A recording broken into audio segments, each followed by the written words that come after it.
గాంధీ భవన్ లో చామల కిరణ్ కుమార్ రెడ్డి మాట్లాడుతున్నారు. ప్రత్యక్ష ప్రసారం ద్వారా చూద్దాం. పుట్టింది, పెరిగింది, ఉద్యమాలు చేసింది ఆయన చెప్తాడు. నేను లెఫ్ట్ భావాజాలం పీడీఎస్యూ అని. మధ్యన అధికారము చెలాయించింది బీఆర్ఎస్ పార్టీలో. అక్కడ అలిగో గొడవ పెట్టుకొని వచ్చింది బీజేపీలకు. బీజేపీలకు వస్తే బీజేపీ పార్టీ అధ్యక్షుడు కావాలని పగటి కళ్ళలు కన్నారు. అది ఇప్పటిమటుకు కాలేదు. ఎందుకు కాలేదో కూడా తెలియదు ఆయనకు. ఈ అయోమయం పరిస్థితిలో ఎవరినన్నా రోజుకొకరిని ఏదో ఒక మాటలతోటి ప్రజల్ని తప్పుతో పట్టేయాలని చెప్పి అప్పుడప్పుడు ఏదో పనికిరాని ముచ్చట్లు, పనికిరాని మాటలు మాట్లాడుతూ ఇయ్యాల కూడా మహేష్ కుమార్ గౌడ్ గారు మా పార్టీ అధ్యక్షులు, కాంగ్రెస్ పార్టీ చాలా మందికి సుపరిచితులు.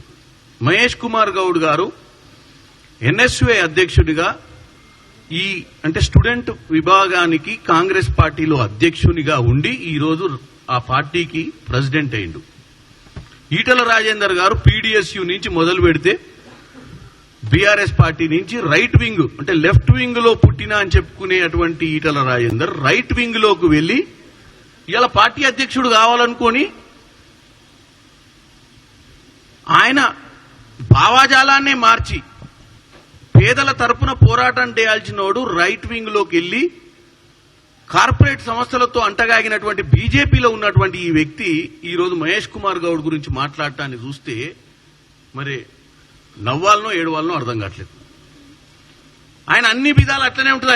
ఆయన ఓబీసీ నాయకుడు అంటాడు. ఏమనంటే ముదిరాజు బిడ్డ అని అంటాడు. మరి ముదిరాజు బిడ్డ ఓన్లీ రోడ్డు ఎక్కినాకనే, ఇంటికి పోతే మొత్తం రెడ్డి బిడ్డలే ఉంటారు ఇంట్లో.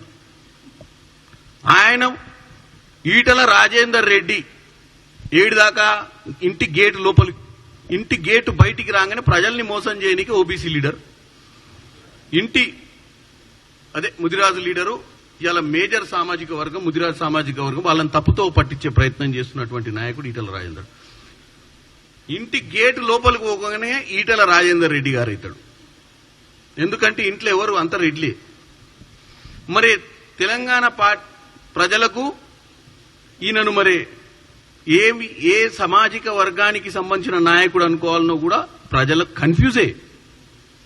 ఇటు పార్టీలకు కన్ఫ్యూజ్ ఇవ్వాలి ఆయన గురించి, ఇటు ప్రజలకు కన్ఫ్యూజ్. ఈ కన్ఫ్యూజ్ లీడర్ అప్పుడప్పుడు కొన్ని ఆరోపణలు చేస్తూ ఇవాళ మా పార్టీ అధ్యక్షుని మీద చేస్తుండు.